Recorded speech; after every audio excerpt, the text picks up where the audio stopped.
Hello guys, welcome back to my how-to channel. In today's video, I'm going to show you how DeepSeek crushed the US tech market.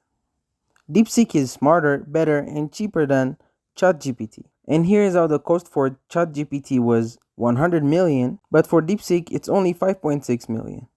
The cheap DPT uses $40,000 chips. DeepSeek uses extremely cheap and old one. The way it answers question, it's better. DeepSeek uses an expert system, so it has models, some of which are better for software, some better for finances. ChatGPT just uses one generalized one. Environmentally, it's better.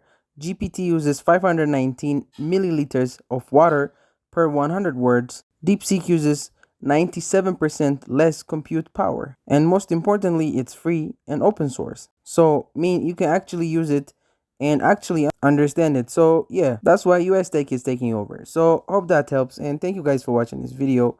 If this video was helpful, don't forget to like and subscribe to my how-to channel.